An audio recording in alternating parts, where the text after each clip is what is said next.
Oke, terakhir nih video yang menyatakan kepunyaan. Jadi di video terakhir ini kita akan mempelajari bagaimana sih menyatakan kepemilikan atau kepunyaan dalam bahasa Jepang. Misalnya, saya punya mobil, saya punya sepeda. Nah, pola kalimatnya seperti apa? Simak ya.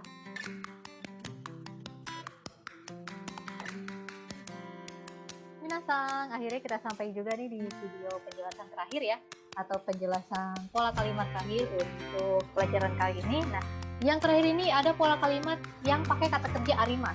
Apakah ini dejavu? Kalian pasti sudah pernah pelajari dong. Yang seingat kalian, arimas yang sudah kalian pelajari itu buat menyatakan apa sih? Ada yang masih ingat? Yang berpasangan sama imas itu? Hai, buat menyatakan keberadaan ya. Nah, kalau misalnya yang di pelajaran kali ini, arimas ini punya arti punya, memiliki arti punya. Ya, jadi ini berkaitan sama kepunyaan atau kepemilikan sesuatu.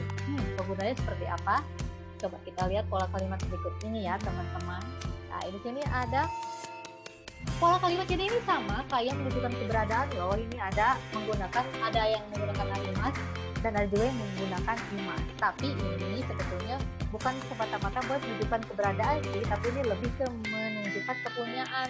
Misalnya di gambar yang pertama, anak sultan punya duit banyak ya.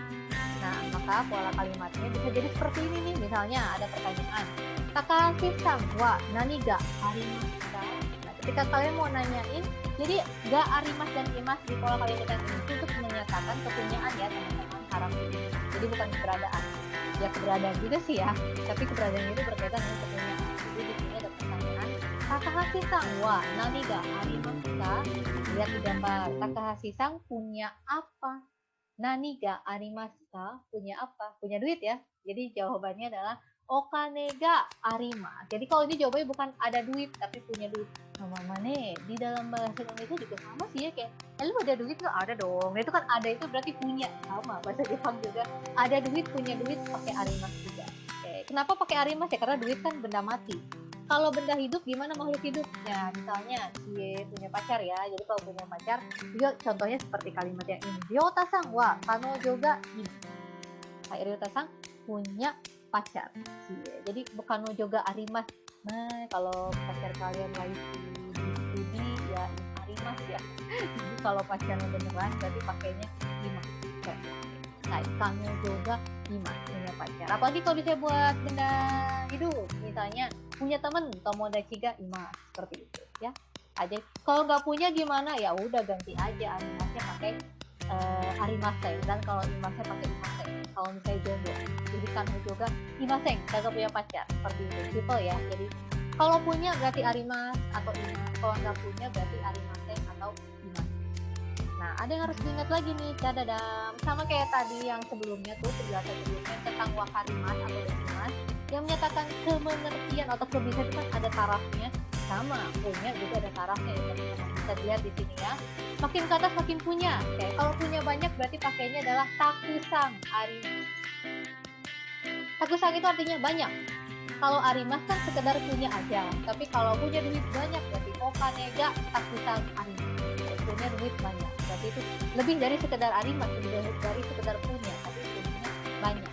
Kalau punya tapi sedikit gimana? Bisa pakai posisi arimas, punya sedikit. Kemudian balik kalau kita makin ke bawah makin nggak punya, sedikit terus ini ada arimaseng. Kalau nggak punya kan arimaseng ya, tapi misalnya ya punya sih tapi dikit sih. Nah, kalian bisa pakai amari arimaseng. Jadi sebetulnya prinsipnya amari arimaseng sama skoshi arimaseng ini sama sih, cuman kayak ini kesannya lebih negatif aja, padahal kadarnya sama sih, kadarnya sama. Nah, kalau sama sekali gak punya bisa pakai zengzeng. Nah, zengzeng arimaseng, sama sekali gak punya duit. Okane ga zengzeng arimaseng, jangan sampai ya. Zengzeng arimaseng artinya sama sekali tidak punya. Hai, nah sekarang ada pertanyaan nggak dulu sampai sini? Kalau ada pertanyaan silakan bisa drop di WhatsApp group ya. Jika tidak ada pertanyaan, lanjut ke latihan. Hai, ini ada benda-benda nih. Nah, silakan kalian bertanya pada diri sendiri, apakah kalian sudah memiliki benda-benda yang ada di sini? Contohnya nih ada motor ya. Oke, kalau menunjukkan kepunyaan motor, kalau punya berarti gimana? Nah, misalnya baik juga arima. Oke, punya banyak nggak? Kalau punya banyak bisa pakai pakai takusang arimas. Atau ini bisa juga digabungkan teman-teman. Arimas ini pakai yang kata bilangan. Nah, ingat nggak? Yang 1 buah, 2 buah, 3 buah, 1 lembar, 2 lembar. Nah, ini bisa kalian pakai. Oke. Contoh pemakainya gimana? Misalnya buat yang motor ini ya. Ceritanya saya punya 2 motor di rumah. Maka kalimatnya menjadi watashi wa baikuga nidai. Ya, ingat ya, nidai 2 unit kendaraan. Nidai arimas. Baikuga nidai arimas. Nah, selanjutnya untuk barang-barang ini, orang-orang ini silahkan kalian bisa coba interpretasikan gambar ini apa sih kira-kira, dan coba tambahkan, bisa pakai yang kadar tadi tuh yang pakai transport, bisa juga pakai kata bilang. Inilah. Wow, sudah selesai loh penjelasan video kali ini. Oke, simple ya. Punya arimas, udah punya arimas, punya teman atau pacar imas, kalau tidak punya berarti imas.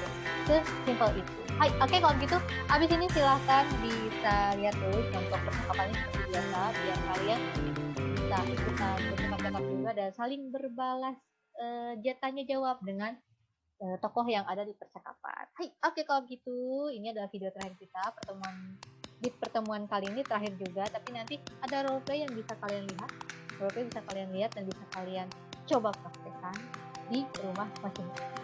Hai, oke, kalau gitu, zaman tarai sini.